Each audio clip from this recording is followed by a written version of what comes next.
I'm glad to have you here. Follow my story until the end and comment the city you're watching from because what I'm about to tell you changed my life forever. I found my son living in his car with my twin grandsons in an airport parking lot. That's how I discovered his wife's betrayal. A betrayal so calculated, so cruel, that it nearly destroyed my entire family. But I'm getting ahead of myself. Let me start from the beginning. The excitement I felt stepping off that plane at Toronto Pearson International Airport was almost childlike. I'd flown in from Vancouver specifically to surprise my son Riley for his 33rd birthday. I even brought his father's vintage Omega watch, the one Riley had admired since he was a boy. My husband had been gone 3 years now, and I thought it was time Riley had something meaningful of his father's. The March air hit me like a slap as I exited the terminal. Cold, but I didn't mind. I was going to see my son, my twin grandsons Nathan and Oliver, and yes, even my daughter-in-law Zoe. We'd never been particularly close, but I'd always tried. Always. I remember standing at the car rental counter practically bouncing on my heels like a teenager. The agent smiled at my enthusiasm. "Special occasion?" she asked. "My son's birthday," I said, signing the paperwork. "He has no idea I'm coming. He's a lucky man to have a mom who'd fly across the country." If only she knew how those words would haunt me hours later. I punched Riley's address into the GPS, the house in Mississauga he and Zoe had bought 2 years ago. I'd only visited once, right after they'd moved in. It was a beautiful place. 3 bedrooms, a backyard for the boys. Riley had been so proud, showing me around, pointing out the upgrades they'd made. The drive from the airport should have taken 30 minutes. I took my time rehearsing my surprise in my head. Would Riley cry? He'd always been emotional like his father. Would the boys remember me? I'd only seen them twice in the past year. Video calls didn't count. But when I pulled up to the address, something was wrong. The house looked different. The shutters were now black instead of white. There was a different car in the driveway, a BMW I didn't recognize. And through the front window I could see furniture I'd never seen before. My hands trembled as I checked the address on my phone. This was definitely it. 2847 Oakwood Drive. I sat in the rental car for a full 5 minutes trying to make sense of it. Maybe they'd redecorated, maybe Riley had bought a new car, but deep down I knew. Something was very wrong. I walked up to the front door anyway, knocked. A woman I'd never seen before answered, young, maybe 30, with a toddler on her hip. "Can I help you?" she asked, not unkindly. "I'm looking for Riley Whitmore and his wife Zoe. They live here." The woman's face shifted to sympathy. "Oh, honey, the Whitmores moved out about 3 months ago. We bought the house from them in February." The world tilted. "Moved?" My voice sounded far away. "Do you know where they went?" "No idea. The sale went through a real estate company. We never met them personally." I thanked her, walked back to my car, sat behind the wheel, staring at nothing. Riley hadn't told me they moved. 3 months. For 3 months, my son had been living somewhere else, and he hadn't said a word. I called his cell phone. It rang 4 times, then went to voicemail. "Riley, it's Mom. I'm in Toronto. At your old house, actually. Call me back, sweetheart. I need to talk to you." I tried Zoe's number next. Straight to voicemail. Not even a ring. That's when the fear really started to set in. I drove around Mississauga for an hour as if I might magically spot my son on a street corner. It was irrational, I knew, but I couldn't just leave. Couldn't just fly back to Vancouver without knowing my son was okay. Finally, exhausted and confused, I headed back toward the airport. Maybe I'd get a hotel room nearby, try to figure out what to do next. Try calling again in a few hours.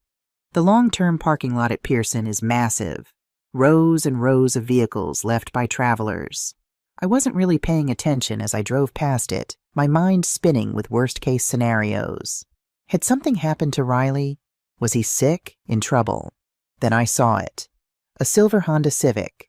Riley's car. I'd recognize it anywhere. There was a dent in the rear bumper from when he'd backed into a pole 2 years ago.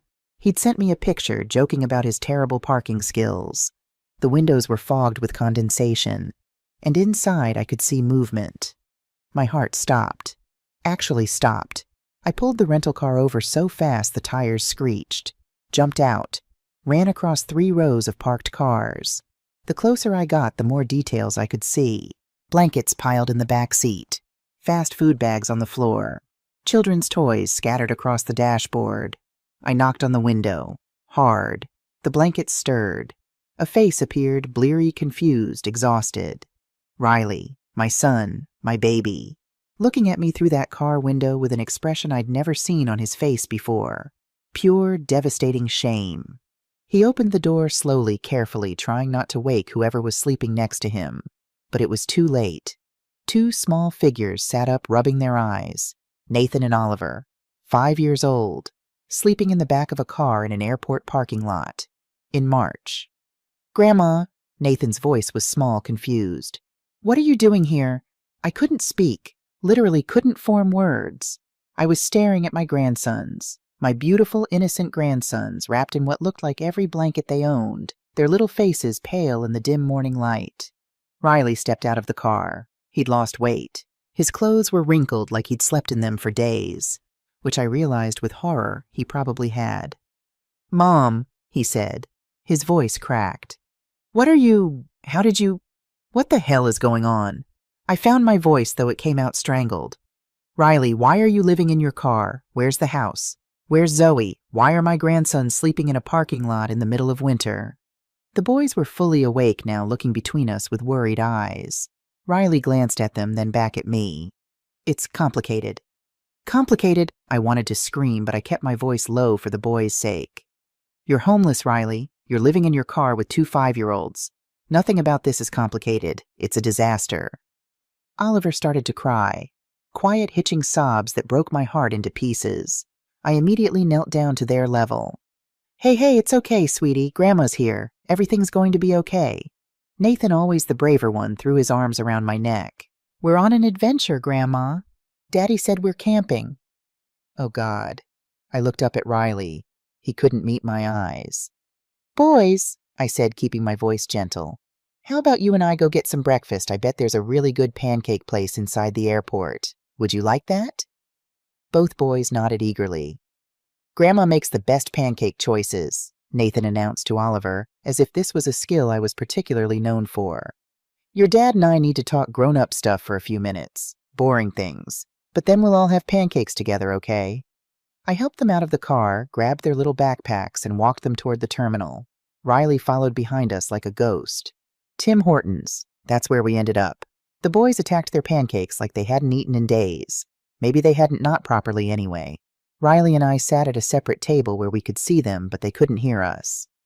"Talk," I said. He took a shaky breath. "Zoe left me 3 months ago." I gathered that much. "Why didn't you tell me?" I was ashamed. His voice was barely a whisper. "I thought I could fix it. Thought I could get her back. Get the house back. Get everything back to normal before you had to know." "Get the house back." I stared at him. "Riley, what happened to the house?" "She took it." He laughed, but there was no humor in it. "Actually, I gave it to her. Signed it right over like an idiot." "What are you talking about?" Riley rubbed his face with both hands. He looked 10 years older than he had the last time I'd seen him.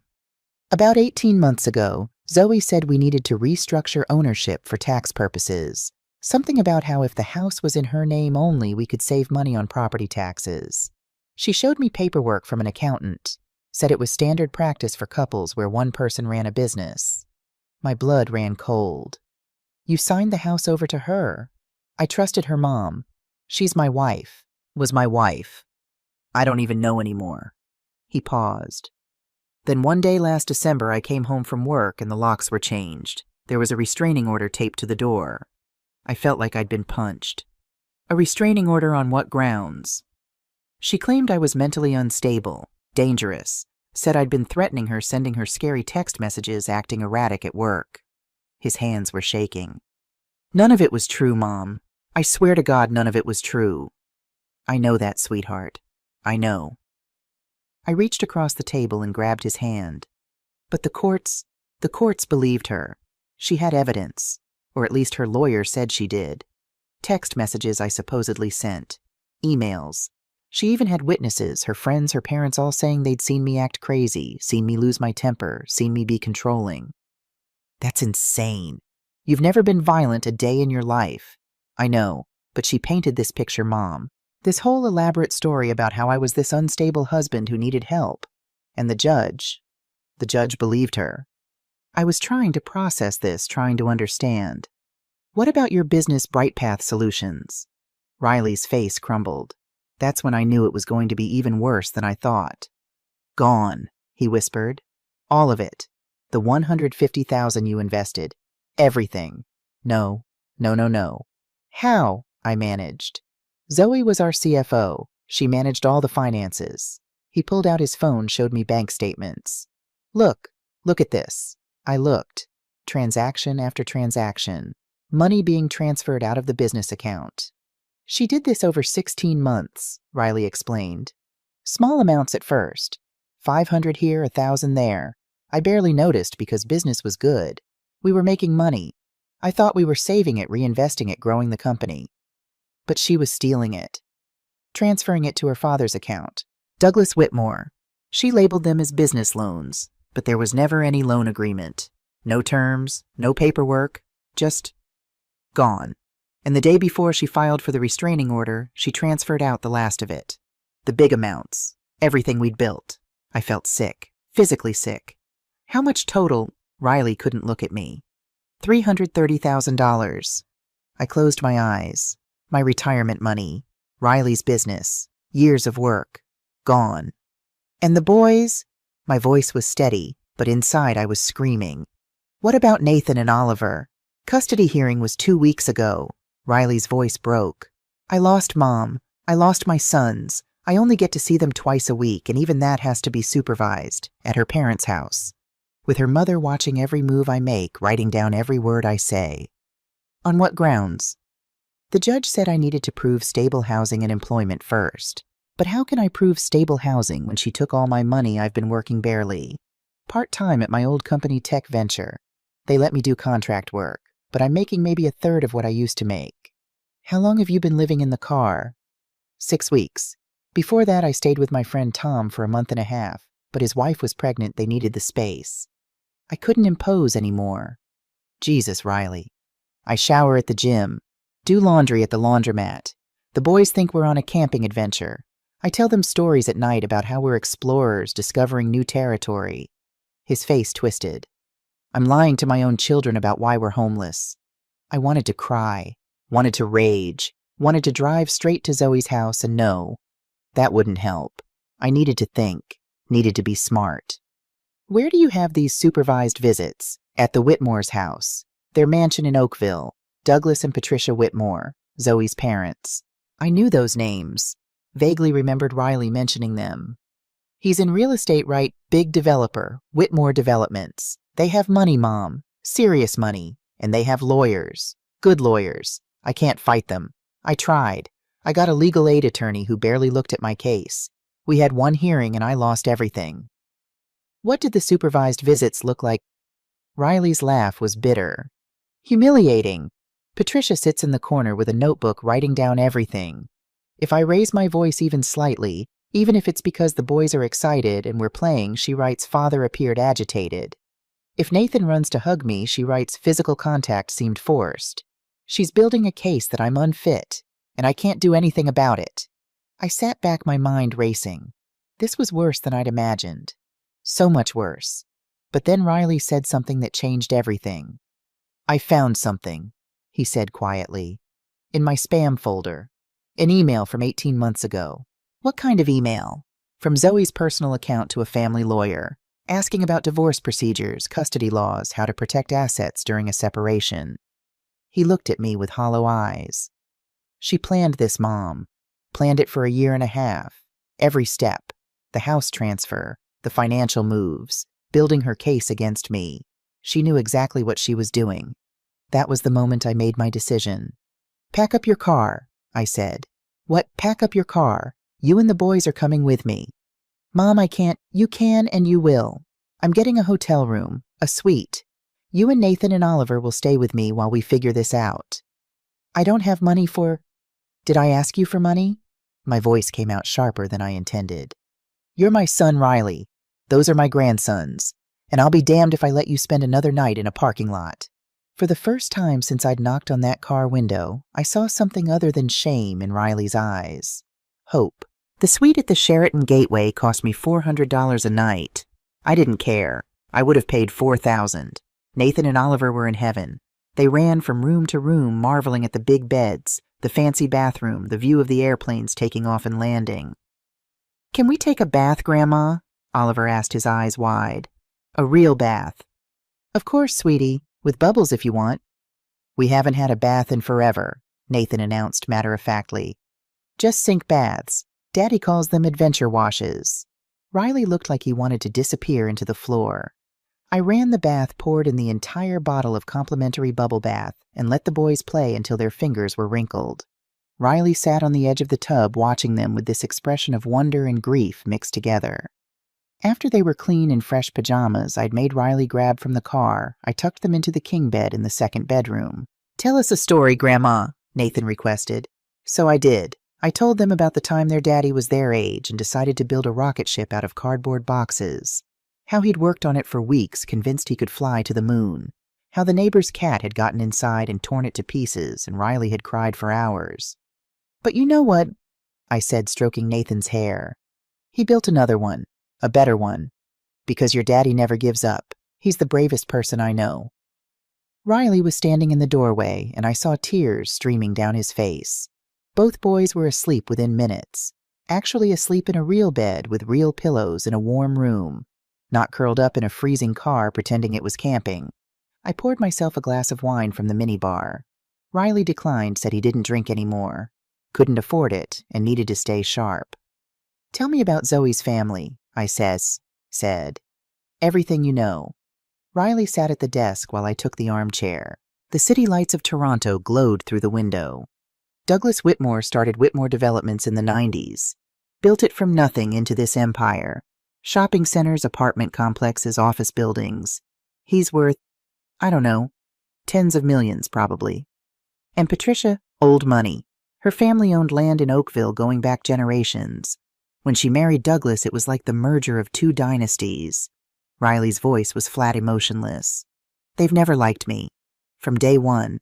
Said I wasn't good enough for Zoe." "Why did Zoe marry you then?" "I thought it was love." He laughed bitterly. "God, I was such an idiot. But looking back, I don't know. Maybe rebellion daddy's little girl marrying beneath her station, or maybe Douglas saw an opportunity." "What do you mean?" "I had the tech skills, the innovation, the ideas. Zoe had an MBA but no vision. When we started Bright Path Solutions, I was the one who built the product. But Zoe ran the business side. And slowly, gradually, she took control of everything. The bank accounts, the contracts, the legal structure." I was starting to see the picture. "And you let her because you trusted her." "Because I loved her. Because she was my wife and I thought that meant something." I set down my wine glass. "I need to make some phone calls tomorrow." "Mom?" "Don't mom me. This is what's going to happen. I'm going to find you the best family lawyer in Ontario. I don't care what it costs." "I can't ask you to." "You're not asking. I'm telling." I stood up, walked over to him. "Riley, listen to me. You are not alone anymore. You understand you're not alone." He broke down then. Really broke down. Sobbed like I hadn't seen him cry since he was a little boy. I held my son while he cried into my shoulder, and I made a promise. I would fix this. Whatever it took. However long it took. I would fix this. After Riley finally fell asleep on the couch, refusing to take the bed, insisting he was fine, I sat at the desk with my laptop. I Googled best family lawyers in Ontario, found lists, reviews, ratings, made notes. Then I Googled Douglas Whitmore. His company website was impressive. Professional photos, major developments, awards. But I dug deeper. News articles, public records. And there it was, buried in a business journal from 3 years ago. Whitmore Developments under investigation for suspicious financial transactions. The article was vague. Something about large cash deposits being flagged by Canada's Financial Intelligence Agency. No charges filed. Investigation closed due to insufficient evidence. But it was there. A crack in the perfect facade.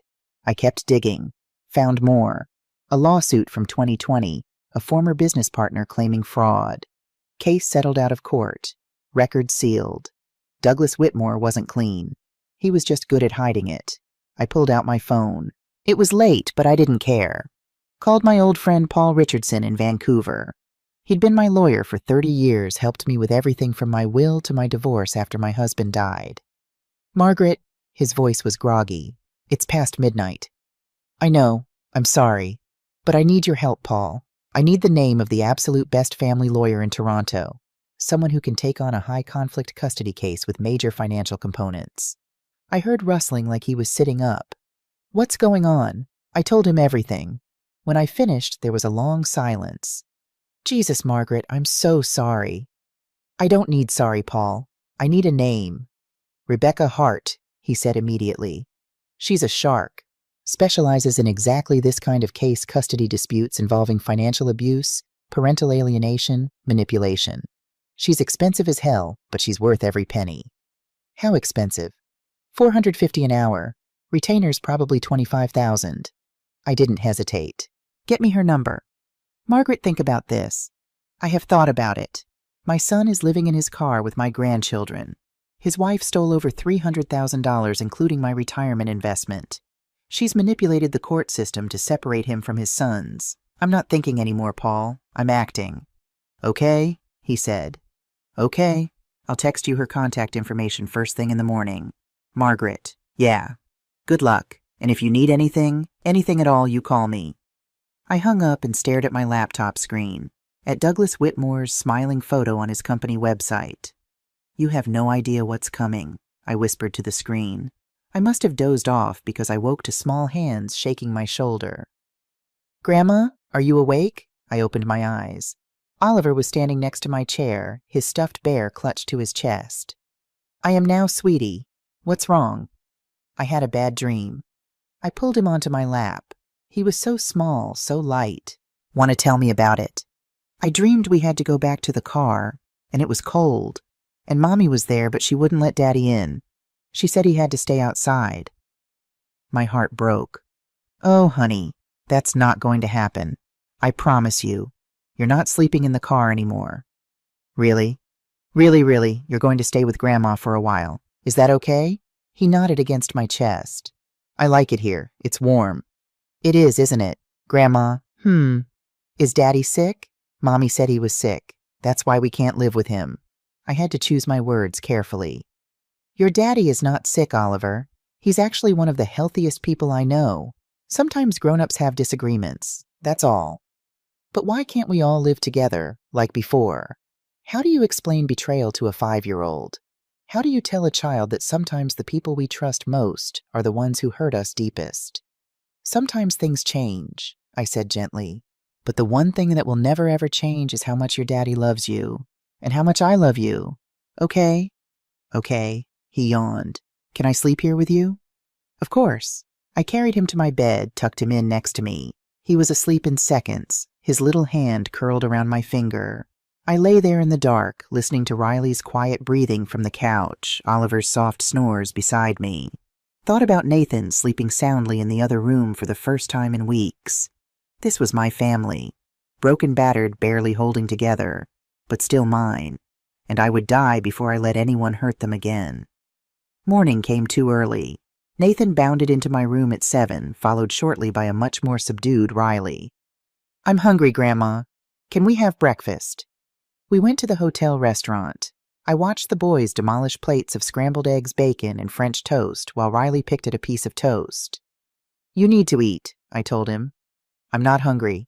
I don't care. Eat anyway. He managed half the toast before giving up, but at least it was something. After breakfast, while the boys watched cartoons in the room, I made my calls. First was Rebecca Hart's office. Her assistant answered, and I explained briefly that I needed an emergency consultation regarding a custody case with financial fraud components. Ms. Hart's calendar is quite full, the assistant said politely. The earliest I could schedule you would be next Thursday. I'll pay double her rate for an emergency meeting today. Pause. Let me check with Ms. Hart and call you back. She called back 20 minutes later. Ms. Hart can see you at 2 o'clock this afternoon. Her office is downtown, and her consultation fee is $500 for the first hour. I'll be there. Next, I called my bank in Vancouver. Explained I needed to wire transfer $25,000 immediately to hold a retainer for a lawyer. The banker was concerned. Mrs. Fletcher, this is a substantial sum. Are you sure? Completely sure. How fast can you do it? If you authorize it now, it'll be in the recipient's account by end of business today. Do it. Then I started apartment hunting online. Found 3 possibilities in Mississauga 3-bedroom units available for immediate occupancy. Made appointments to view them that same afternoon. Riley watched me work with something like awe on his face. Mom, you don't have to. Yes, I do. Now get the boys ready. We're going to look at apartments after my lawyer meeting. I can't afford. Riley, stop. Please stop. Let me do this. He was quiet for a moment. Then, I'll pay you back. Every cent, I swear. I know you will. But right now we need to focus on getting you and those boys stable. Everything else comes after. Rebecca Hart's office was on the 40th floor of a glass tower downtown. Floor-to-ceiling windows overlooked the entire city.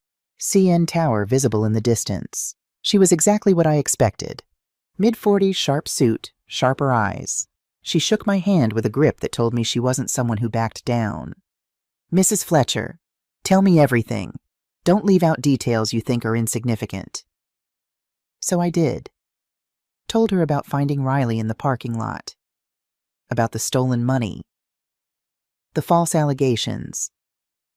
The supervised visits. The planned betrayal 18 months in advance.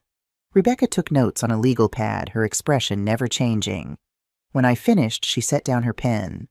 This is financial coercive control combined with parental alienation, she said. I've seen cases like this before. It's a playbook. The isolation, the false accusations, the systematic removal of resources and credibility. Your daughter-in-law and her family have executed this very deliberately. Can we fight it? Yes, but it won't be fast and it won't be cheap. Family court moves slowly. We're looking at months, possibly over a year before final resolution. What do you need from me? Everything. Every document Riley has. Bank statements, emails, text messages, business records. I also need to do a forensic accounting analysis of the business finances. That alone will cost between $10,000 and $15,000. I didn't flinch. Do it. We'll also need to depose the witnesses who claimed Riley was unstable, need to get medical records from his therapist, need to challenge the restraining order, and we'll file an emergency motion to modify the custody arrangement. How soon? I can have the motion filed by Friday. Emergency hearing within 2 weeks if we're lucky. What are our chances? Rebecca's expression softened slightly. Mrs. Fletcher, I'm going to be honest with you. The fact that Riley has been homeless and unemployed works against us. Judges want stability for children. But the fact that you're here, that you can provide housing, that you're willing to support him, that helps tremendously. And if we can prove in the financial fraud, prove the allegations were false, we have a strong case. And if we can't prove it, then it becomes much harder. But I don't lose cases, Mrs. Fletcher. I fight like hell, and I win more often than not. That's what I wanted to hear. When can you start? I already have, she said, sliding a contract across her desk. This is my retainer agreement. $25,000. My rate is $4.50 an hour. If this goes to trial, expect to spend at least $60,000 to $70,000 total before it's done. I signed without reading it. I'd wire the money as soon as I got back to the hotel. One more thing, Rebecca said. I need Riley to come in tomorrow. I need to interview him directly, get his story, understand his mental state. Can you make that happen? He'll be here. She extended her hand again. We're going to fix this, Mrs. Fletcher. Your son's wife made one critical mistake. What's that? She underestimated the power of a mother's love. I found an apartment that same afternoon. Quiet complex in Mississauga, 3 bedrooms recently renovated. Available immediately for $3,000 a month. I took it on the spot. Paid first and last month's rent in cash. The boys can each have their own room, I told Riley as we toured the empty space. And you'll have yours. I'll take the smaller one, I don't need much space. Mom, you can't live here. This was supposed to be temporary. You have your life in Vancouver. My life is wherever my family needs me to be. Right now, that's Toronto. Nathan and Oliver were running through the empty rooms, their voices echoing, making plans for where their toys would go, what color they wanted their bedrooms painted. Can I have dinosaurs, Grandma? Nathan asked. You can have whatever you want, sweetheart. Riley pulled me aside while the boys explored. I don't know how to thank you. Don't thank me yet. We have a long fight ahead of us. But why? Why are you doing all this? I looked at him, Really looked at him. My son. My beautiful, broken son who'd had everything stolen from him by someone who promised to love him. Because you're my son, I said simply. Because those are my grandsons. Because this is family. And family doesn't abandon each other. Ever. He hugged me then, held on like I was the only solid thing in a world that had tilted sideways. Maybe I was. The next 3 days were a whirlwind. I furnished the apartment with IKEA furniture that Riley and I spent 2 full days assembling. Bought beds, dressers, a kitchen table, dishes, towels, everything. The boys helped pick out their bedding. Nathan chose dinosaurs, Oliver picked outer space. I registered them at Tompkin Road Middle School. Met with the principal, Mrs. Chen. Damn, I wasn't supposed to use that name. Mrs. Anderson. Explained the situation carefully without going into too much detail. The boys have been through some instability, I said. Their father has custody, but they've been living in temporary situations. We're establishing a stable home now. Mrs. Anderson was understanding. We see this more often than you'd think, Mrs. Fletcher. The boys will do fine. We have excellent counselors if they need additional support. I found a pediatrician, Dr. Sarah Kim, at Mississauga Family Medical. Booked appointments for Nathan and Oliver for the following week. They needed checkups, needed to be established with a doctor. I bought groceries, filled the cupboards and fridge with real food, fresh fruit, vegetables, things Riley could actually cook instead of just fast food and gas station sandwiches. And every night after the boys were in bed, Riley and I worked on gathering documents for Rebecca. He had more than I expected. Emails from Zoe about the business, text message screenshots, bank statements he'd downloaded before being locked out of the accounts, the business plan I'd reviewed when I invested, incorporation papers. But there were also gaps, huge gaps where Zoe had controlled everything and left no paper trail. We'll work with what we have, I said. Rebecca will know what to do. Riley's meeting with Rebecca went well. She spent 3 hours with him going through every detail of his marriage, the business, the breakdown. When he came back to the apartment, he looked drained. She's intense, he said. Good, we need intense. She asked me about my therapy, about Dr. Patel. What did you tell her? The truth, that I went because I was stressed about the startup, about balancing work and family, about money pressures, never because I was violent or unstable. Did Dr. Patel keep notes? Detailed ones. Rebecca's office is getting my release form signed tomorrow so they can request the records. This was good. This was all good. But I could see the toll it was taking on Riley. He barely slept, barely ate, moved through the apartment like a ghost, unable to fully believe this was real. It's going to fall apart, he said one night. This is too good. Something's going to happen and it'll all fall apart. No, I said firmly. We're not doing that. We're not catastrophizing. We're taking this one day at a time, one step at a time. I just keep thinking about the hearing. What if the judge doesn't believe us? What if I lose the boys again? Then we appeal. Then we keep fighting. Riley, listen to me. I have spent my entire life building things. I was an architect for 35 years. Do you know what that taught me? He shook his head. That you start with a foundation. Strong, solid, unmovable. Then you build up from there. That's what we're doing. We're building your foundation again. And this time no one is going to knock it down. Things were going well. Too well. I should have known something would happen. Riley had been applying for jobs. Real jobs, not just contract work. He had interviews lined up at 3 different tech companies, all positions that would pay well enough to support him and the boys. The first interview seemed to go great. The hiring manager even called him back for a second round. Then Riley got an email. Thank you for your interest in the position. Unfortunately, we've decided to move forward with other candidates. Fine, it happens. The second interview, same thing. Positive meeting, then rejection. By the 3rd rejection, Riley was spiraling. It's her, he said, pacing the apartment. I know it's her. Someone's telling these companies something. You don't know that. Mom, I'm a good candidate. I have the experience, the skills, the references. There's no reason they'd all reject me unless someone's poisoning the well. I wanted to tell him he was being paranoid, but then he showed me his LinkedIn messages. Someone in an anonymous account had sent messages to the HR departments at all 3 companies. Screenshots of what appeared to be court documents showing Riley's restraining order, claims that he was currently involved in legal proceedings regarding domestic violence and child custody. None of it was true. The restraining order was based on false allegations. There was no domestic violence, but the damage was done. How do we fight this? Riley asked desperately. We tell the truth. We provide context. And Rebecca will file harassment charges against whoever's doing this. But I knew the real answer. This was Zoe, or her family, making sure Riley couldn't rebuild. The supervised visit that week was worse. I drove Riley to the Whitmore mansion in Oakville. I'd never seen the place before. It was exactly what I expected, massive, pristine, with actual iron gates and a fountain in the circular driveway. I'll wait in the car, I said. You can come in. They don't care. I care. This is your time with the boys.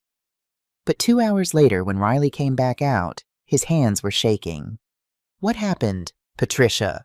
His voice was tight with rage. She wrote down every single thing. The boys ran to hug me. She wrote, children seemed forced to show affection.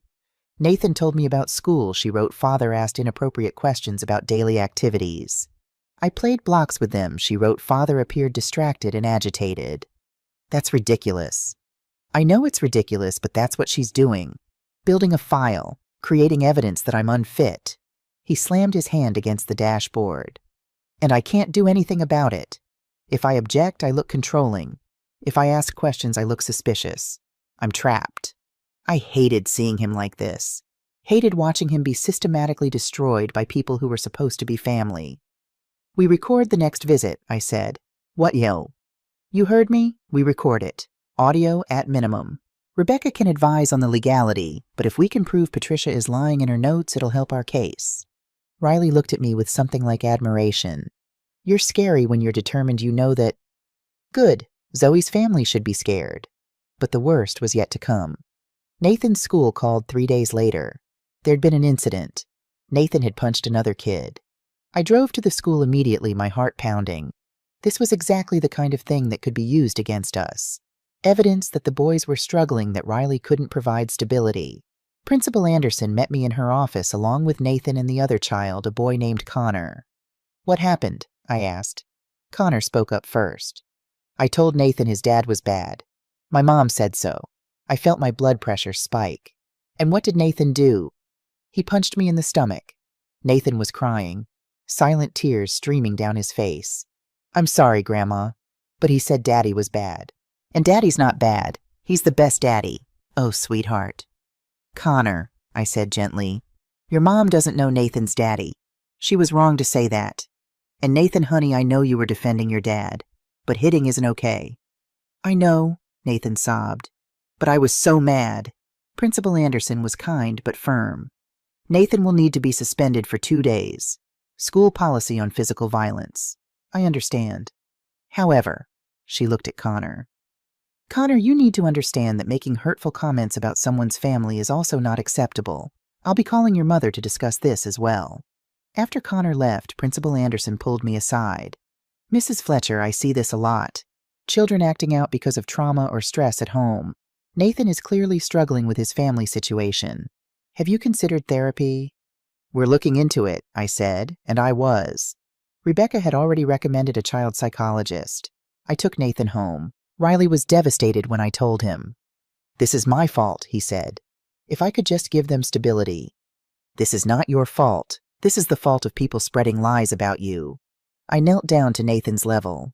Sweetheart, can I talk to you about what happened? Nathan nodded, wiping his eyes. I know you were defending your daddy, and I love that you love him so much. But when people say mean things hitting them doesn't make the mean things stop. You know what does what? Showing them they're wrong. When people see how great your daddy is, when they see how happy you are with him, that proves they're wrong. That's the best revenge. Okay? Okay, Grandma. But inside I was furious. Furious at the whisper campaigns, the lies being spread, the way Zoe's family was poisoning the community against my son. This ended. Now. That night after the boys were asleep, I made a phone call. Detective Sarah Morrison, an old friend from Vancouver who'd moved to Toronto 5 years ago. We'd kept in touch, Christmas cards, the occasional phone call. Sarah, it's Margaret Fletcher. Margaret, long time. What's going on? I need a favor. A big one. I told her everything. The whole story. When I finished, Sarah was quiet for a long moment. Margaret, I can't officially investigate this. It's not my jurisdiction, and without evidence of a crime, I'm not asking you to investigate officially. I'm asking you to check. Just check. Douglas Whitmore. See if there's anything in the system. Any red flags. Another pause. This is really off the books. I know, and I wouldn't ask if it weren't important. Let me see what I can find. Give me a few days. Thank you, Sarah. Margaret, be careful. If this family is as connected as you say, poking around could backfire. I'm already in too deep to be careful, but I appreciate the warning. I hung up and stared out the window at the Toronto skyline.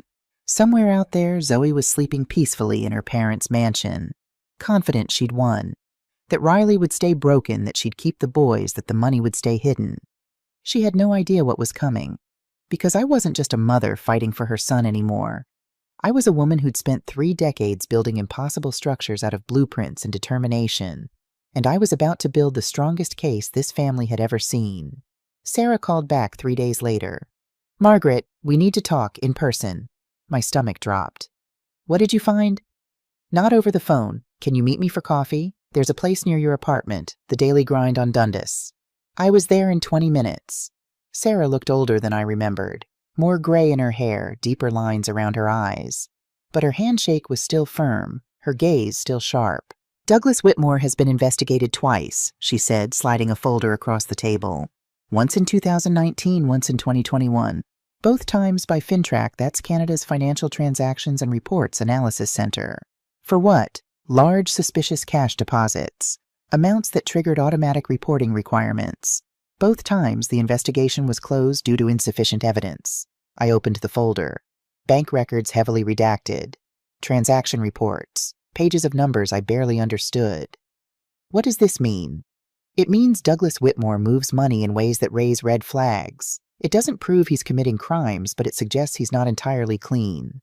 Sarah leaned forward. There's more. In 2020, a business partner named Robert Chen, damn sorry Robert Harrison, sued him for fraud. The case never went to trial. Settled out of court. Records sealed. Can we access those records? Not without a court order. But Margaret, she tapped the folder. This establishes a pattern.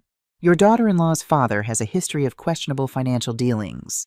If your lawyer can connect this to what happened to Riley's business, it strengthens your case significantly. I thought about the $330,000, about Zoe's systematic transfers, about how Douglas had received most of that money in his accounts. Rebecca needs to see this, I said. I never gave you this folder. Understand what folder? Sarah smiled grimly. Good luck, Margaret. You're going to need it. These people don't play fair. Rebecca's reaction to the information was immediate. This is exactly what I needed, she said, spreading the documents across her conference table. We can't use these directly. They were obtained through unofficial channels, but we can use them as a roadmap. Tell us where to look, what to request through proper legal discovery. She picked up her phone, dialed. Martin Rebecca Hart. I need you in my office this afternoon. I'm sending over a major case. Who's Martin? I asked. Martin Rodriguez, best forensic accountant in Toronto. If there's money hidden, he'll find it. Martin arrived 2 hours later, late 30s, sharp suit, carrying a laptop and looking like he hadn't slept in days. Rebecca laid out the situation. Martin listened, taking notes on his laptop. I'll need access to all business accounts, he said. Bank statements, transaction records, tax returns, business filings. Everything Riley has and everything we can subpoena from the wife. How long will this take? I asked. Depends on what I find. If it's straightforward embezzlement, maybe 3 weeks. If it's more complex offshore accounts, shell companies' money laundering could be 2 months. We don't have 2 months. Then I'll work fast. Martin looked at Riley, who'd been silent the whole meeting. Mr. Whitmore, I need you to remember everything. Every conversation about money. Every time your wife mentioned the business accounts. Every unusual transaction you noticed. Can you do that? Riley nodded. I kept emails. Not all of them, but some. And I have text messages going back 18 months. Perfect. Send me everything tonight. I'll start in the morning. While Martin worked on the finances, Rebecca sent me on a different mission. I need you to talk to Riley's former colleagues, she said. People who worked with him and Zoe. Get their perspectives on the relationship, on Riley's behavior, on Zoe's behavior. See if anyone noticed anything unusual. So I became an investigator. First stop, Tech Venture Inc., where Riley used to work before starting BrightPath Solutions. Riley's old boss, Jeff Morrison, met me in the lobby. He was younger than I expected, maybe 40, with kind eyes and a genuine smile. "Mrs. Fletcher, Riley's told me about you. I'm glad he has family supporting him through this. I need to ask you about my son, about how he was when he worked here." Jeff's expression turned serious. "Riley was one of the best developers I ever hired. Calm under pressure, great with the team. When he left to start his own company, I was sad to see him go, but thrilled for him." "Did you ever see him act unstable, aggressive, anything that would suggest violence?" "God, no. Never. Riley's the guy who mediates conflicts, not creates them. When we had tense deadlines, stressed out team members, Riley was always the voice of reason." Jeff paused. "Is this about Zoe's accusations?" "You know about them. Riley told me when he came back asking for contract work. I didn't believe a word of it. That's why I hired him back even part-time, because I know Riley Whitmore, and he's not the person Zoe described." "Would you be willing to testify to that?"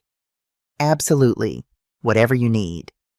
Next, I tracked down Tom Williams, Riley's former business partner at BrightPath Solutions. Tom ran a small consulting firm, now working out of a cramped office above a dry cleaner. He stood when I entered, tall and lanky with nervous energy. "You must be Riley's mom. He said you might come by. I need to know about Zoe, about what you saw." Tom sat down heavily. "I saw a lot, more than I should have ignored." "What do you mean?" "Zoe was our CFO, like Riley told you. But she wasn't just managing money, she was controlling it. Every decision went through her. Every expense. Every vendor contract." He pulled out his phone, scrolled through old messages. "Look at this." He showed me a text exchange from 2 years ago. "Tom, we need to hire another developer. Budget allows it. Zoe, no. We're reinvesting profits into growth." "Tom, what growth? You haven't told us what you're investing in." "Zoe, that's not your concern. Trust the process." "She stonewalled us," Tom said. "Anytime Riley or I asked about where money was going, she'd say it was strategic investment or business development. We trusted her because she had the MBA, the financial background, and because she was Riley's wife." "Did you ever see her be volatile with Riley?" Tom's jaw tightened. "Once we were in the office late, probably about a year ago. Riley said something about wanting to bring in an outside accountant to review our books. Just standard practice for a growing business. Zoe lost it." "Lost it how?" "Screaming. Threw her laptop across the room. Said Riley was undermining her, that he didn't trust her, that she'd sacrificed her career for his little hobby company." Tom's voice was quiet. "Riley just stood there and took it. Apologized. Said she was right, they didn't need an outside accountant." My hands clenched into fists. "Would you testify about this?" "I'd love to. Zoe destroyed our company and nearly destroyed Riley in the process. Whatever I can do to help, I'm in." The third person I talked to was Lisa Thompson, BrightPath's former administrative assistant. She met me at a Starbucks looking nervous. Young, maybe 25, with her hair pulled back in a tight ponytail. "I don't want any trouble, Mrs. Fletcher. I signed an NDA when I left the company." "You're not violating the NDA by talking to me about what you personally witnessed. I'm not asking for proprietary business information, just your observations." Lisa bit her lip. "Okay, what do you want to know?" "Tell me about the money, about what Zoe did with it." "I shouldn't have seen it," Lisa said quietly. "But I processed some of the transfers. Zoe would send me wire transfer forms, tell me they were for vendors or contractors, but the account numbers didn't match any of our regular suppliers." "Did you ask about it?" "Once. She told me it was none of my business, and if I brought it up again, I'd be fired." Lisa looked down at her coffee. "I needed the job, so I didn't ask again." "Do you remember any of those account numbers? Any names?" "One was labeled Whitmore Holdings. I remember because I thought it was weird. Why would we be sending money to something with the same last name as Zoe? But when I looked it up later, it was registered to Douglas Whitmore, her father. There it was. Direct testimony that Zoe had been transferring company money to her father's accounts. "Lisa, would you be willing to provide this information under oath?" She was quiet for a long time.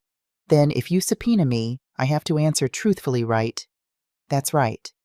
"Then have your lawyer subpoena me. That way I can't be accused of violating the NDA voluntarily." Smart girl. While I was building our case, the boys were building their new lives. Nathan threw himself into school with the same enthusiasm he threw himself into everything, made friends immediately, came home every day with stories about recess adventures and art projects. Oliver was quieter, more withdrawn. His teacher, Mrs. Patterson, called me after the first week. "Oliver is doing fine academically," she said, "but he seems sad. During free time, he sits by himself, doesn't engage much with the other children. He's been through a lot of changes recently. I understand. Would you consider having him see our school counselor just to talk? It might help." I agreed immediately. The school counselor, Mr. James Patterson, no relation to the teacher, was exactly what Oliver needed. Gentle, patient, with an office full of toys and art supplies. After Oliver's first session, Mr. Patterson pulled me aside. "Oliver drew a picture today," he said, showing me. "This is his family." The drawing showed Riley, me, Nathan, and Oliver, all smiling, all holding hands.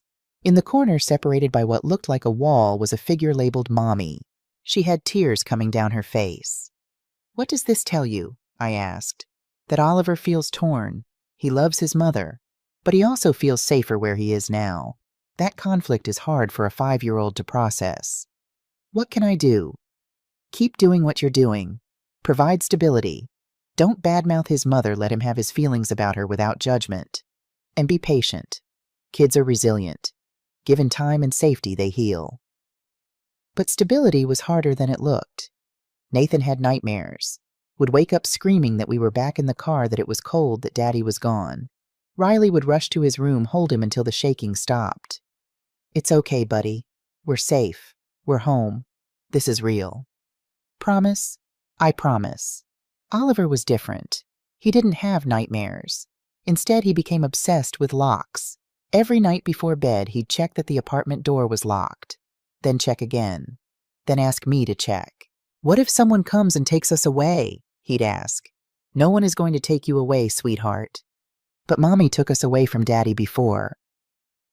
How do you explain custody battles to a kindergartner? "That was different," I said carefully.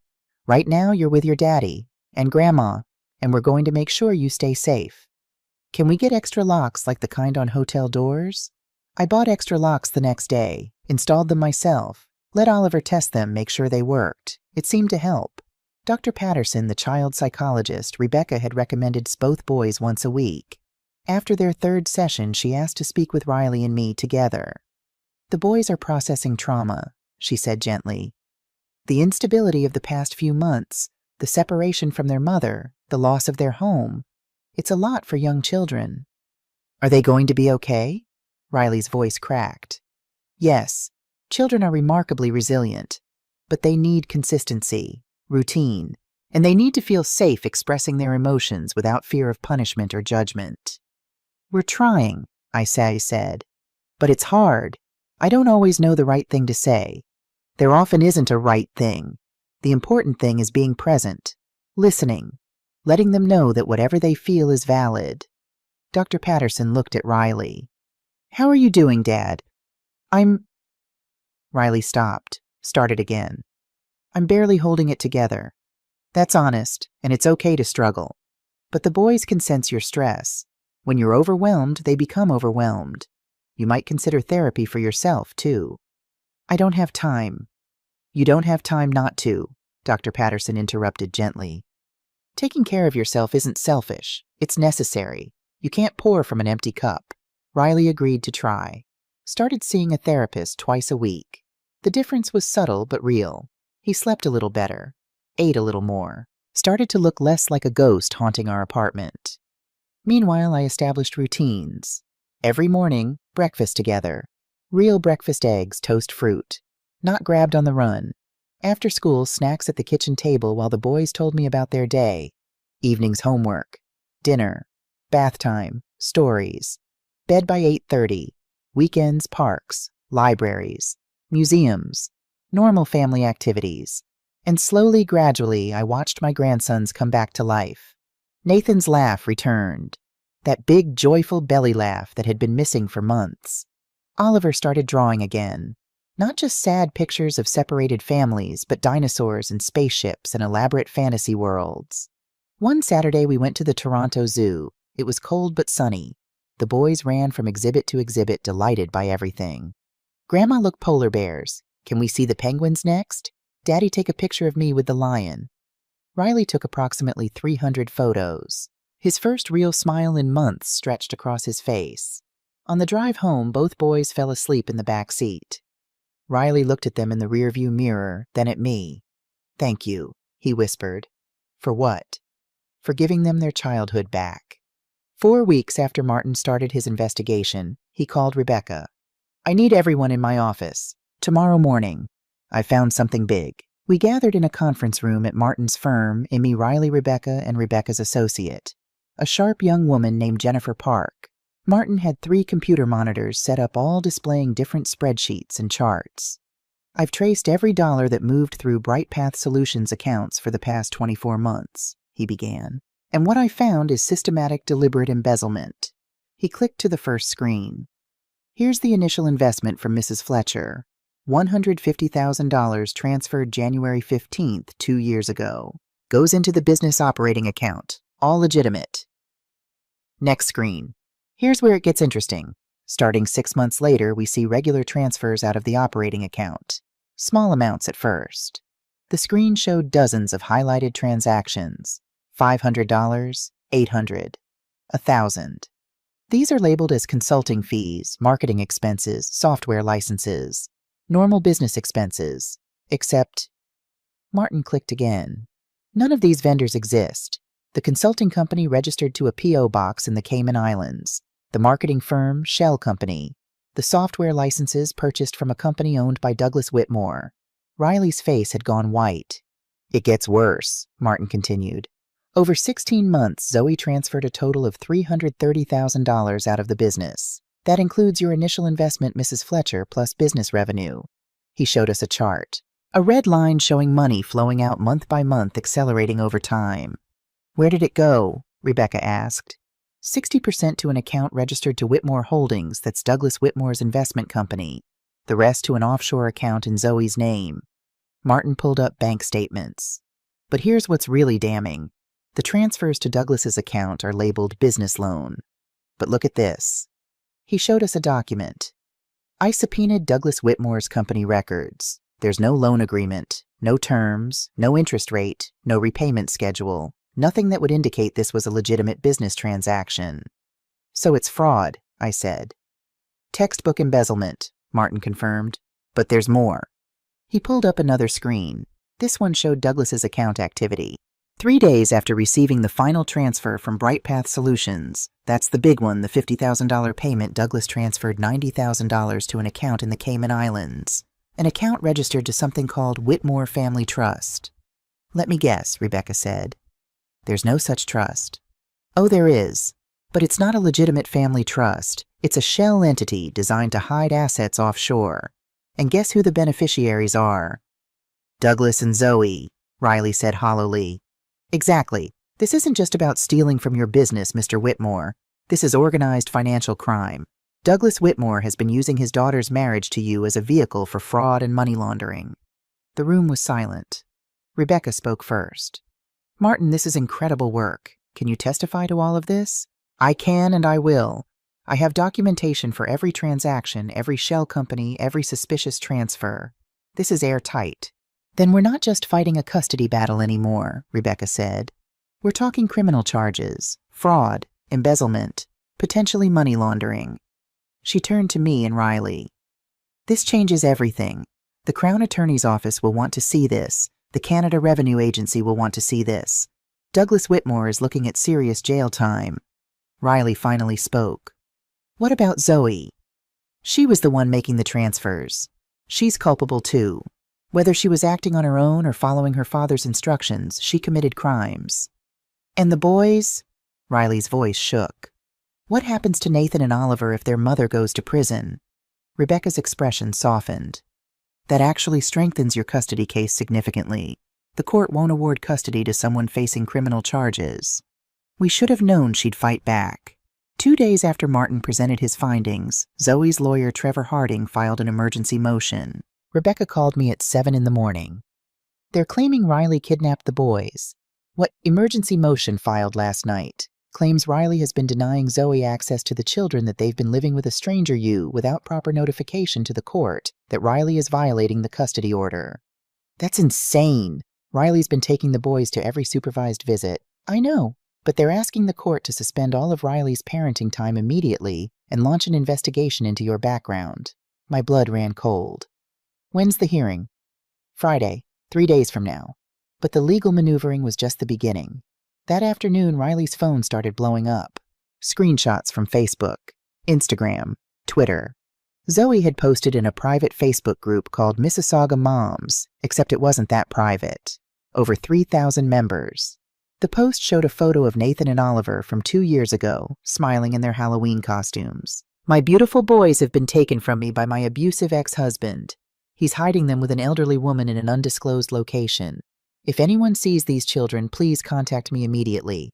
I just want my babies safe. The comments were vicious. Oh my God, that's terrible. Have you called the police? Men who abuse their wives always use the children as weapons. I'm so sorry you're going through this. I think I saw those boys at Tompkin Road School. Should I report it? Riley was shaking as he read them. She's destroying my reputation. Everyone's going to think I'm some kind of monster. Don't engage, I said. Don't respond. We'll let Rebecca handle it. But the damage was spreading. Screenshots of the post appeared on other social media platforms. Local Toronto parenting groups, community forums. People I didn't know were talking about my son like he was a criminal. Then things got worse. I was at the grocery store when I felt someone watching me. Turned around to see a woman I vaguely recognized, maybe a neighbor. You're the grandmother, aren't you? She said. Not friendly, accusing. I'm sorry. Those boys, the ones whose mother is looking for them, you're hiding them. My heart pounded. I don't know what you're talking about. I saw the Facebook post. I've seen those children with you. You should be ashamed of yourself helping that man keep children from their mother. Other shoppers were starting to stare. Ma'am, I don't think you have all the facts. I have enough facts. You're aiding and abetting parental kidnapping. I should call the police right now. I wanted to scream the truth. Tell her about the stolen money, the false allegations, the systematic abuse. But Rebecca's voice echoed in my head. Don't engage. Have a nice day, I said quietly, and walked away with whatever dignity I could muster. But my hands were shaking so badly I could barely hold my car keys. That evening, Riley got a call from Tech Venture. We need to talk, Jeff Morrison said. Can you come in tomorrow? Am I being fired? Just come in, please. Riley went the next morning, came back 2 hours later, his face ashen. They're putting me on indefinite leave. What, why? Someone sent an anonymous email to their HR department. Screenshots of the court documents about the restraining order, links to Zoe's Facebook post, claims that I'm under investigation for child abuse and domestic violence. But Jeff knows you. He said he'd testify for you. Jeff tried to defend me, but the CEO overruled him, said they can't have someone with active legal issues involving violence associated with the company. Bad for their reputation. Riley's voice was hollow. I'm not fired, just suspended, without pay, until the legal issues are resolved. We'd gone from building. The emergency hearing was Friday at 9 a.m.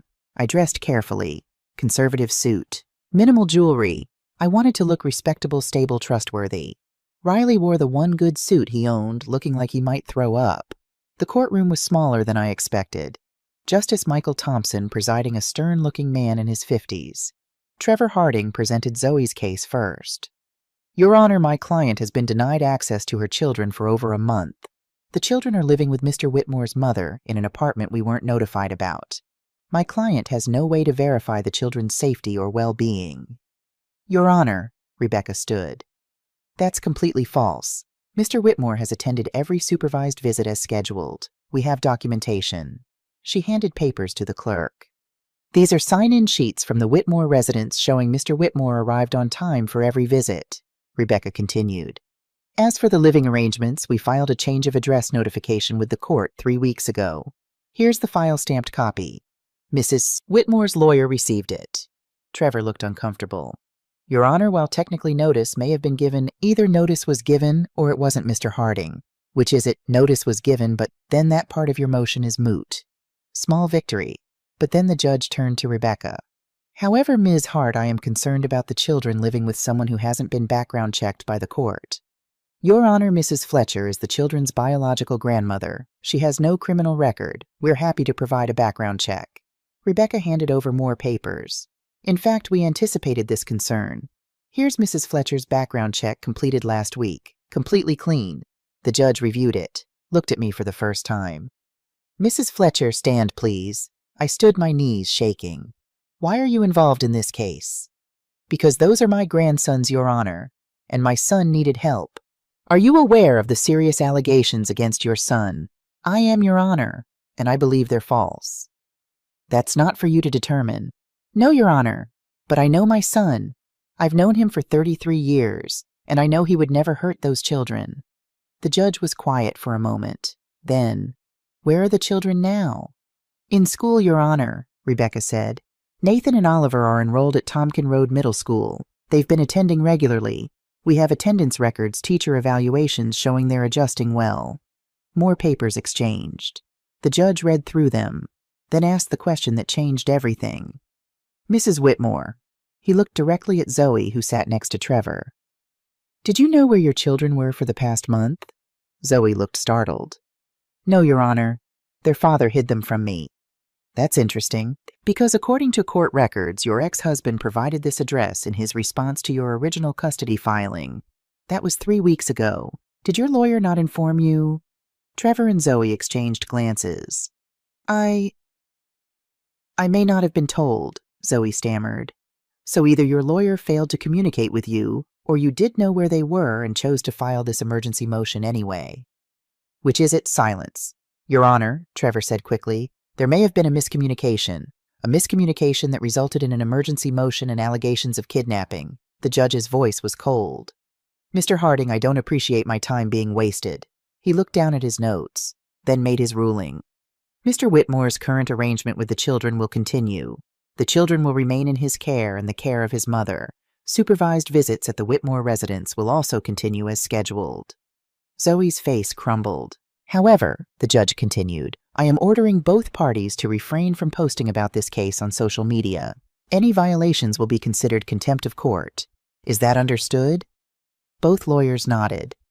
Full custody hearing will proceed as scheduled in 2 months. This emergency motion is denied. He struck his gavel. We'd won. Not the whole case, but this battle. Outside the courthouse, Rebecca pulled us aside. That went better than I hoped. Judge Thompson clearly saw through their tactics. What about Zoe's Facebook post? I asked. She'll have to take it down, and if she posts again, we can file contempt charges. And Riley's job? That's trickier. But once we prove the allegations are false, he should be able to get reinstated. In the meantime, Rebecca hesitated. Margaret, I hate to ask, but I'll support them, however long it takes. Riley started to protest. I held up my hand. We're family. That's what family does. That night there was a knock at our apartment door. I looked through the peephole. A woman I didn't recognize. Blonde, professional-looking, maybe 35. Can I help you? I asked through the door. Mrs. Fletcher, my name is Katie Brennan. I need to talk to you about Douglas Whitmore. I opened the door slowly. Who are you? I used to work for him. 5 years ago. I was an accountant at Whitmore Developments. She looked nervous. I saw the news coverage of your custody case, and I need to tell you something important. I let her in. Katie sat at our kitchen table, hands wrapped around a cup of coffee I'd made her. Douglas Whitmore is a fraud, she said bluntly. I witnessed him creating fake loan documents, moving money into offshore accounts, cooking the books on multiple projects. When I threatened to report it, he fired me and threatened to sue me into oblivion. I signed an NDA to make it go away. Why are you telling me this now? Because I saw what he's doing to your son, and it's exactly what he did to his last business partner in 2020. Used his daughter, not Zoe, his niece, to marry the guy, get access to his money, then systematically steal everything. My blood ran cold. This is a pattern he's perfected over years, and I kept quiet because I was scared. But I can't anymore. Not when I see him destroying another family.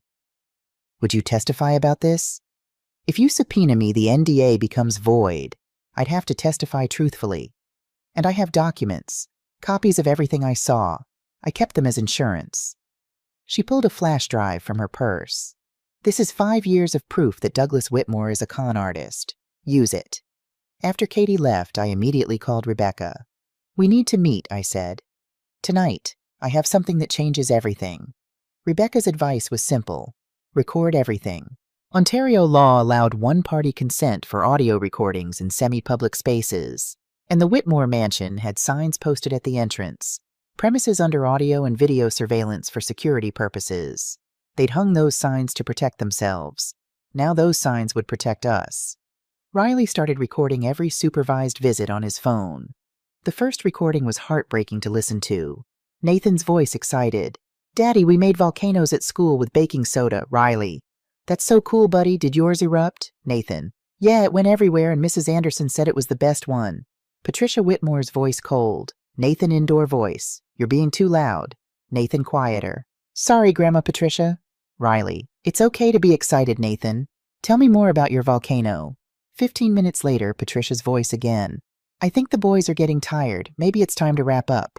Oliver: "But we just got here. Can't we stay longer?" Patricia: "Your father has had enough time. Say goodbye." The recording ended with both boys crying, begging for more time with their dad. But Patricia's notes from that visit, completely different. Father appeared agitated and raised voice multiple times. Children seemed overstimulated and anxious. Father encouraged inappropriate behavior, yelling indoors. Visit ended early due to children's distress caused by father's energy. Every word was a lie, and we had proof. Over 4 weeks, we collected 8 recordings. Each one told the same story. Happy children, patient father, and Patricia systematically misrepresenting everything. Recording 3, Oliver: "Daddy, can you come to my school play? I'm a tree." Riley: "I would love to, buddy. Let me check if I'm allowed to." Patricia: "That's not appropriate for you to attend, Mr. Whitmore." Riley: "I'm his father. Why wouldn't it be appropriate?" Patricia: "The school is aware of your situation. I don't think they'd want you there." Oliver crying: "But I want Daddy to see me be a tree." Patricia's notes: Father made demands about attending school events despite custody restrictions. Became argumentative when told no. Child became upset due to father's aggressive tone. The recording proved Riley never raised his voice, never became aggressive. He'd simply asked a question and Patricia had shut him down. Rebecca was ecstatic. This is exactly what we needed. Proof that the supervision is being weaponized. Proof that Patricia is creating false evidence. "Can we use this to end the supervised visits?" Riley asked. "Better. We can use this to show the court that the entire custody arrangement was based on fabricated concerns." But not everything went smoothly. The incident with Nathan at school had consequences I hadn't anticipated. Word spread. Parents talked. And suddenly other children knew about our situation. Oliver came home crying one day. "What happened, sweetheart?" I knelt down to his level. "Emma said her mom said we're bad kids, that our daddy is dangerous." My heart shattered. "You are not bad kids. You're wonderful, amazing, perfect kids, and your daddy is a good man." Then why do people say mean things? Because sometimes people believe lies before they know the truth. But soon everyone will know the truth, I promise. That night I called Dr. Patterson, the child psychologist. "The social stigma is affecting them," I said. "Other kids are saying things. Parents are whispering." "This is unfortunately common in high-conflict custody cases," Dr. Patterson said gently. "The children become collateral damage in the parents' war." "How do I protect them?" "You keep doing what you're doing, provide stability, reassure them, and trust that when the truth comes out, things will change. And if the truth doesn't come out fast enough, then you focus on what you can control, their home environment, their sense of safety, their relationship with their father. Those things matter more than what strangers think. But it still hurt. Watching my grandson suffer because of lies. Then Douglas made his move. I was at the grocery store, different one this time, trying to avoid the woman who'd confronted me before when I saw him. Douglas Whitmore. Tall, silver-haired, expensive suit. Looking like every rich developer who'd ever tried to buy his way out of consequences. He approached me near the produce section. Casual, like we were old friends. "Mrs. Fletcher, I thought that was you." "Mr. Whitmore." I kept my voice neutral, my hand on my shopping cart. "I've been hoping we could talk. Clear up some misunderstandings." I don't think we have anything to discuss. Oh, I think we do. His smile didn't reach his eyes. This situation with Riley and Zoe, it's gotten out of hand. I'd like to propose a solution. What kind of solution? A financial one. I'm prepared to offer Riley $100,000 to drop this custody case. He gets money to restart his life. Zoe keeps the children, everyone moves on. I stared at him. You think you can buy my son's children? I think I can provide him with resources to build a better life. One that doesn't involve dragging my daughter through court proceedings. Your daughter stole over $300,000 from my son. That's not a misunderstanding. That's theft. Douglas's smile hardened. Careful, Mrs. Fletcher. That's a serious accusation. One you can't prove. Actually, we can. Forensic accounting, bank records, email trails. We have everything. Something flickered in his eyes. Surprise fear.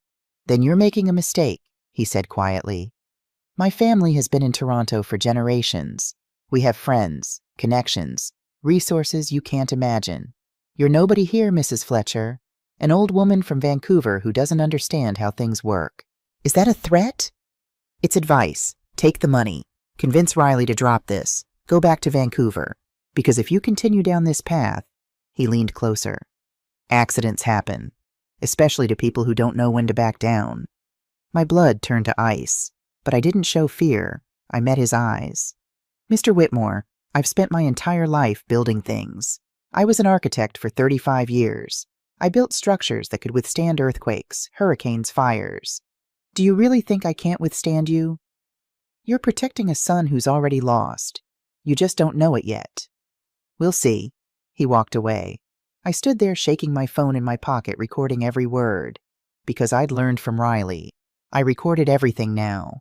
The breakthrough came from an unexpected source. Rebecca's private investigator, a woman named Michelle Torres, had been following Zoe for weeks.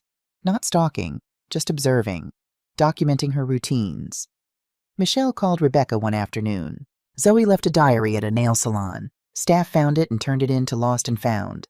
I may have convinced them to let me photograph some pages before returning it. Rebecca's voice was sharp. Michelle, that's technically legal if it was left in a public place and I didn't steal it.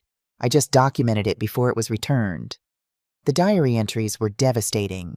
Rebecca showed them to me and Riley in her office. Entry from 2 years ago. Dad showed me the projections again today. Says if I stay with Riley, I'm throwing away my future. That I could have so much more. Sometimes I wonder if he's right. Riley works so hard on his little tech projects, but what do we have to show for it? A modest house. Modest life. Is this all there is? Entry from 18 months ago. Had lunch with Dad and his lawyer. They showed me the numbers. If I leave Riley now before the business really takes off or fails, I could walk away with everything. The house, the money, the boys. Dad says women always win custody. That judges are biased toward mothers. He says I'd be stupid not to protect myself. Entry from 1 year ago started moving money today. Small amounts like Dad suggested. He says it's just asset protection. That I'm not stealing, I'm securing what's mine.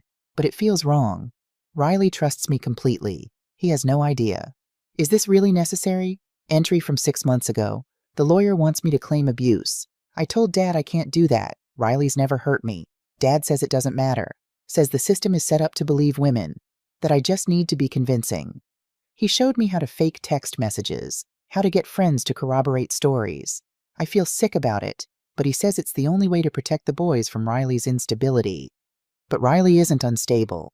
Is he? Entry from 2 months ago. It's done. Riley's out of the house. The boys keep asking when Daddy's coming home. I tell them he's sick like Dad told me to say. But Nathan cries himself to sleep. Oliver won't eat. I told myself this was for their protection. But they're not acting protected.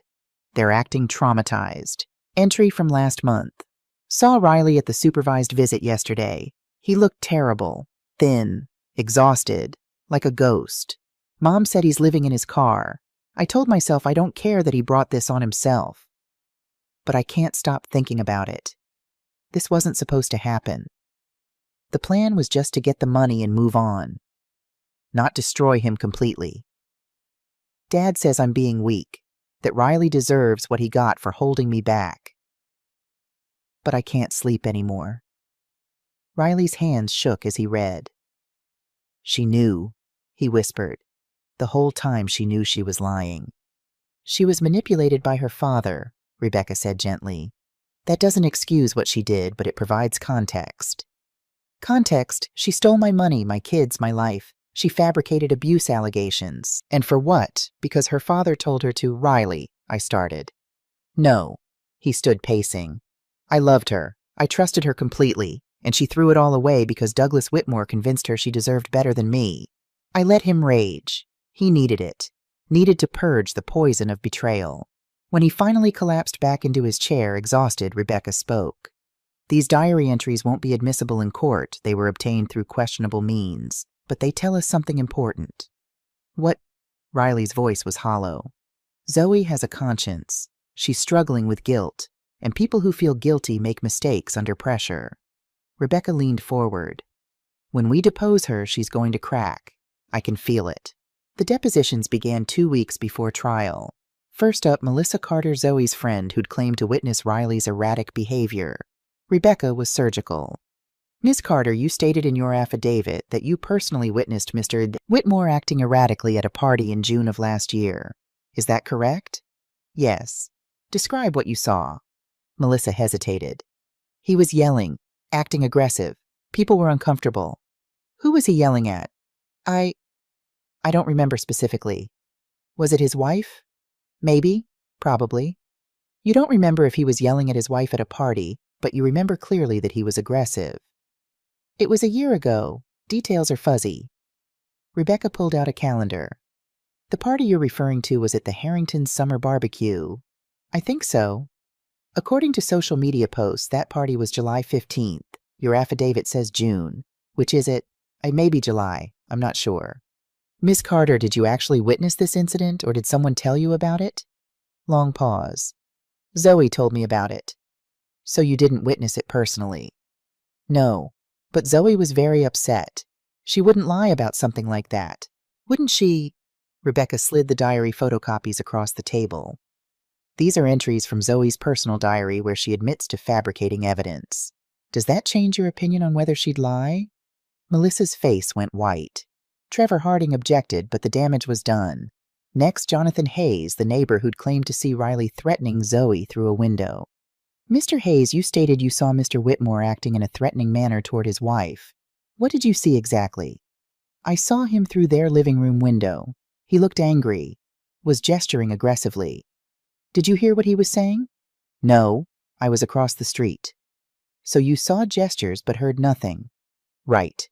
Could he have been on the phone? I guess it's possible. Could he have been having a normal animated conversation? Maybe, but he looked angry. Mr. Hayes, how often did you observe the Whitmores through their window? Jonathan shifted uncomfortably. I don't spy on my neighbors. But you were watching closely enough to determine Mr. Whitmore's emotional state from across the street through a window without hearing any words. I just happened to see it. How many times did you just happen to see Mr. Whitmore acting this way? Just that once. One incident, from across the street, through a window, where you couldn't hear anything. And from that you concluded he was threatening his wife. Zoe told me he'd been threatening her. When I saw him looking angry, it confirmed what she said. So again, your testimony is based on what Zoe told you, not what you actually witnessed. I saw what I saw. What you saw was a man in his own home, possibly on a phone call, looking upset. That's it. Correct. I guess. One by one, Rebecca dismantled the witnesses. Their stories fell apart under scrutiny. Then came Zoe's deposition.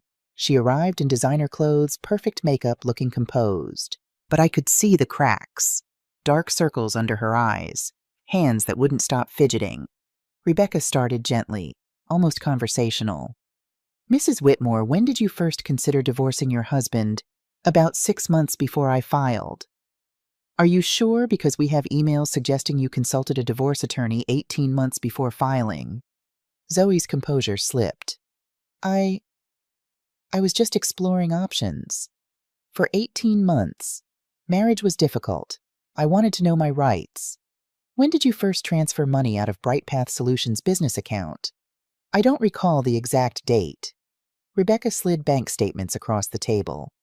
According to these records, the first transfer was 14 months before you filed for divorce. $500 labeled consulting fee. Do you remember that? I handled a lot of transactions. Let's look at another.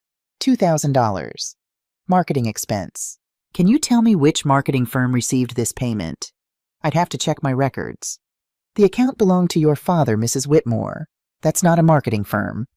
Zoe's lawyer intervened. My client may have consolidated funds for tax purposes.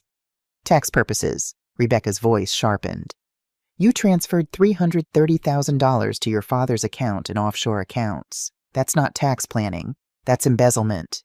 Zoe's eyes filled with tears. I was protecting assets. From whom? Your husband who built the business, your mother-in-law who invested her retirement savings, from Riley's poor financial management. Rebecca pulled out more bank statements.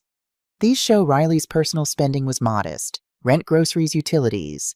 Meanwhile, your credit card bills show $30,000 in 6 months on restaurants, shopping, spa services. Who was managing money poorly? Mrs. Whitmore? No answer. Now let's talk about the abuse allegations. You claimed Riley sent threatening text messages. Where are they? I deleted them. I was scared. But you took screenshots to show your lawyer? Yes. These screenshots have been analyzed by digital forensics experts. They show signs of manipulation. The metadata indicates they were created on a computer, not captured from a phone. Can you explain that? Zoe was crying now. I don't know anything about metadata. Did you fabricate those text messages, Mrs. Whitmore? No.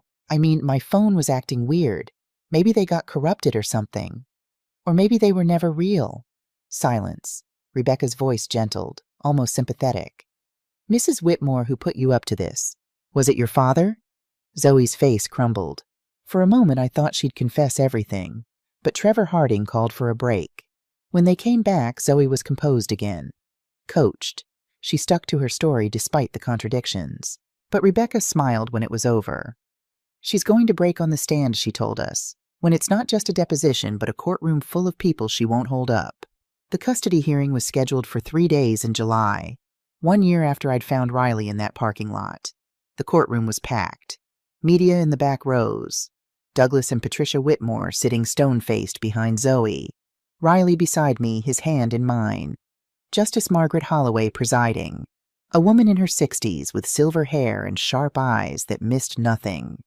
Trevor Harding's opening statement painted Zoe as a protective mother. My client is a devoted mother who recognized her husband's mental instability and took appropriate action to protect her children. She's being punished for doing what any good mother would do. Rebecca's opening was different, quieter, more powerful. This case is about power and control, but not Riley Whitmore's power, Douglas Whitmore's power. A man who has used his daughter to execute systematic fraud, who has weaponized the family court system for financial gain, and who has traumatized 2 little boys in the process. She paused. Let that sink in. By the end of this trial, you'll see evidence of embezzlement, fabricated allegations, and coordinated deception. And you'll understand that the real victim here isn't Zoe Whitmore. It's Riley Whitmore and his sons. Zoe testified first. She described years of walking on eggshells, Riley's alleged controlling behavior, her fear for her safety. But under cross-examination, Rebecca destroyed her. Mrs. Whitmore, you testified Riley controlled all finances, but you were the CFO of Bright Path Solutions, correct? Yes, and you had sole signing authority on the business accounts. Riley had access too. Rebecca produced bank records. These show you changed all online passwords 3 months before filing for divorce, locking Riley out. Why? I don't remember doing that. You don't remember locking your husband out of his own business accounts. It was a confusing time. Confusing enough that you also don't remember transferring $330,000 to your father, the courtroom murmured. Judge Holloway's eyes narrowed. Day 2 brought the expert witnesses. Martin Rodriguez presented his forensic accounting with devastating clarity. Charts showing every fraudulent transfer, proof of offshore accounts, evidence of deliberate theft. Dr. Lisa Patel testified about Riley's therapy sessions, described him as remarkably stable, with 0 concerning behaviors. And then we played the audio recordings. The courtroom fell silent as they heard Nathan's excited voice. Riley's patient responses, Patricia's cold interruptions. Then Rebecca read Patricia's notes from the same visits. The contrast was stark, undeniable. But the bombshell came on day 3. Katie Brennan took the stand. She was nervous, but determined. Rebecca walked her through her employment at Whitmore Developments. Ms. Brennan, what did you witness while working for Douglas Whitmore? I saw him create fake loan documents, move money to offshore accounts, cook books on multiple construction projects. Did you report this? I tried. He fired me and threatened to sue me into bankruptcy. I signed an NDA to make it go away. Why are you testifying now? Katie looked directly at Douglas.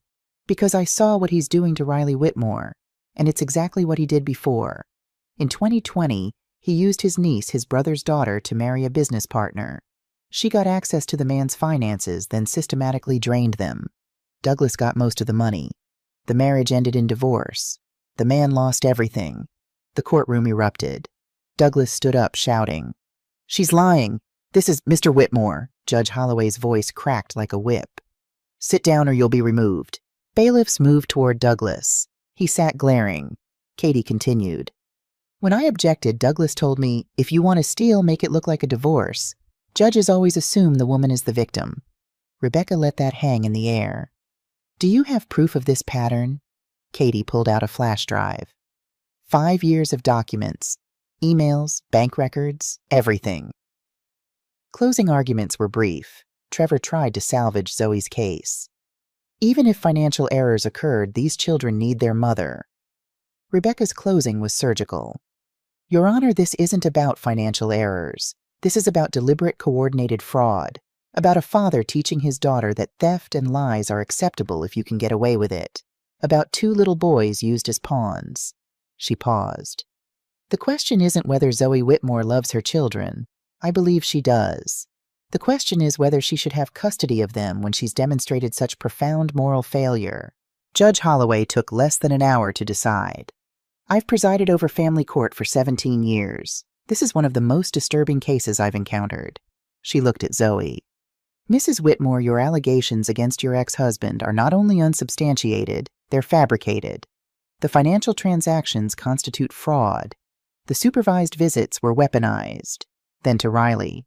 Mr. Whitmore, you are clearly a good father. This system failed you, but truth has prevailed. Her ruling joint legal custody, primary physical custody to Riley 70-30 split. Zoe would have unsupervised visits twice monthly. Zoe must repay $330,000 within 180 days, and the case would be referred to the Crown Attorney for criminal prosecution. Douglas Whitmore would be investigated for fraud and tax evasion. Riley broke down sobbing. I held my son while he cried. It's over, I whispered. We won. Outside, Nathan and Oliver ran to their father. Daddy, can we go home now? Yes, buddy. We're going home. That night, our little family had dinner together. Real dinner. At our apartment that was finally truly home. Oliver looked at me seriously. Grandma, are you going to stay forever? I looked at Riley. At the boys. At this family I'd fought so hard to save. As long as you need me, sweetheart. Forever then, Nathan Sarr said. And I realized they'd given me something too. Purpose, family, a reason to fight. I'd come to Toronto to surprise my son for his birthday. Instead, I'd found my way back to what mattered most, and I'd kept my parking lot promise. I hadn't let anything fall.